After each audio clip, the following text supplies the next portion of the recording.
नमस्कार। राज्य समीक्षा की खास पेशकश चुनावी चर्चा देख रहे हैं आप और मैं हूं आपके साथ ज्योति नलवाल। आज हमारे साथ मौजूद है पूर्व विधायक रही और इस वक्त केदारनाथ विधानसभा से भाजपा की शैला रानी रावत जी। मैम, आपका बहुत बहुत स्वागत है राज्य समीक्षा में। नमस्कार। मैम, आप पूर्व में विधायक रही हैं, आपने तमाम जो चुनाव हैं यहाँ से वो लड़े हैं और उन चुनावों में जनता का आपको एक समर्थन भी मिला है। ऐसे में जो इस बार के चुनाव हैं, आप जगह जगह जनता के बीच जा रही हैं, भ्रमण कर रही हैं, तो इस बार के चुनाव में जनता की तरफ से आपको कैसा रिस्पॉन्स देखने को मिल रहा है? जनता की तरफ से बहुत सकारात्मक रुझान है और लोग काफ़ी संख्या में आ रहे हैं, चाहे रात भी हो रही है, अंधेरे में भी लोग खड़े हैं गांव के किनारे और बहुत अच्छा रुझान है। जी, मैं आपसे जानना चाहूँगी कि आप खुद एक महिला हैं, उत्तराखंड की, स्पेशली केदारनाथ विधानसभा की जो महिलाएं हैं उनके लिए एक आइडल हैं। तो यहाँ की जो महिलाएं हैं, खासकर की जो ग्रामीण महिलाएं हैं, उनके जब गर्भवती वो होती हैं तो उस वक्त पे जो स्वास्थ्य सेवाएं उन्हें मिलनी चाहिए सही वक्त पे, वो नहीं मिलती हैं और कुछ जो महिलाएं होती हैं वो आधे रास्ते में ही दम तोड़ देती हैं। इस मुद्दे में आपकी क्या राय है?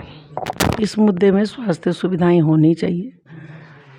सरकार को इस ओर ज़रूर ध्यान देना चाहिए, क्योंकि बहुत दूर दराज के गांव से फिर उनको रेफ़र करना पड़ता है। जो यहाँ पे स्थानीय हॉस्पिटल हैं उसमें पूरी सुविधाएं नहीं होती हैं और उसके कारण बहुत नुकसान भी होता है। तो स्वास्थ्य सुविधाओं का पहाड़ में होना बहुत ज़रूरी है और ताकि फिर पलायन ना हो। जहाँ तक स्वास्थ्य सुविधाओं की बात है, वर्तमान में जो कमी है और हमारी महिलाओं को खासकर उसमें बहुत परेशानी होती है, उसको मैं प्राथमिक स्तर पे दूर करने का प्रयास करूँ। मैम, मेरा आपसे अगला सवाल ये होगा कि इस बार के चुनाव में आप किन मुद्दों को लेकर लड़ रही हैं कि हाँ, इस बार पिछले जो मेरा कार्यकाल रहा है उसमें मैंने ये किया है और इसमें मैं चुनाव लड़ रही हूँ, और अगर आप यहाँ से जीतती हैं तो आपकी प्राथमिकता में ऐसे कौन से मुद्दे होंगे, ऐसे कौन सी नीतियाँ रहेंगी जिस पे आगे आप काम करेंगी? मेरी प्राथमिकता स्वास्थ्य को ही लेकर है कि स्वास्थ्य सुविधाओं में हम बढ़ोतरी करेंगे और उसमें आधुनिकीकरण करेंगे।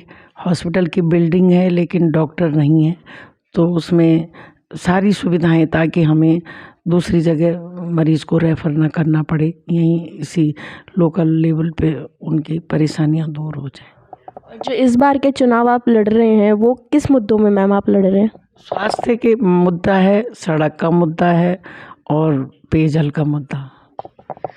अगला सवाल मेरा आपसे ये होगा कि केदारनाथ विधानसभा में एक बड़ी आबादी में लोग का जो खर्चा है वो टूरिज़्म से चलता है। एक आम बात में कहें तो यहाँ का पर्यटन उन लोगों की परिवार चला रहा है।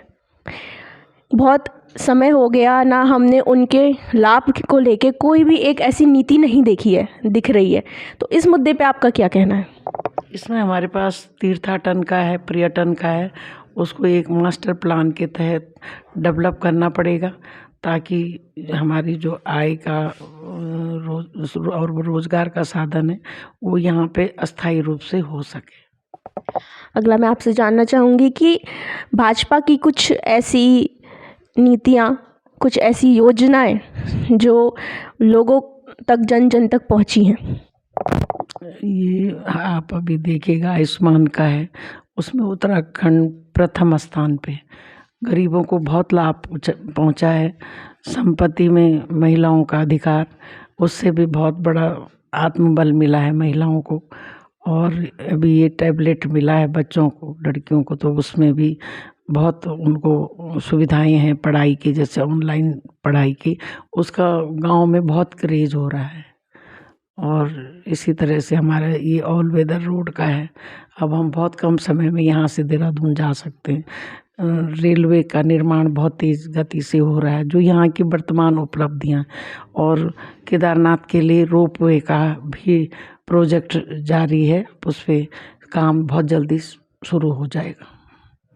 जी, मेरा आपसे आखिरी सवाल ये होगा कि क्या लगता है आपको प्रदेश में इस बार बीजेपी कितनी सीट्स लेके आने वाली है? बीजेपी भारी बहुमत से आएगी और बीजेपी की सरकार बनने वाली। आप कुछ संदेश अपनी विधानसभा की जनता को जो पहुंचाना चाहती हैं? मैं अपनी खासकर महिलाओं को कहीं कहूँगी कि जो भी हम विकास योजनाएं की पहल करेंगे वो महिलाओं से के लिए बहुत लाभान्वित हो, उनको आत्मनिर्भरता की ओर ले जाएंगे, आर्थिक रूप से वो मजबूत हों, इस ओर हमारा ज़्यादा ध्यान होगा और उनके अनुसार, महिलाओं के अनुसार ही हम हर पहलू पे ध्यान देंगे। जी धन्यवाद। तो ये थी हमारे साथ केदारनाथ विधानसभा से भाजपा की कैंडिडेट शैला रानी रावत जी, जिनसे हमने खास बातचीत करी, तमाम मुद्दों पे हमने उनसे बातचीत करी। इसी के साथ आप सभी दर्शकों का हमारी तरफ से धन्यवाद। देखते रहिए राज्य समीक्षा।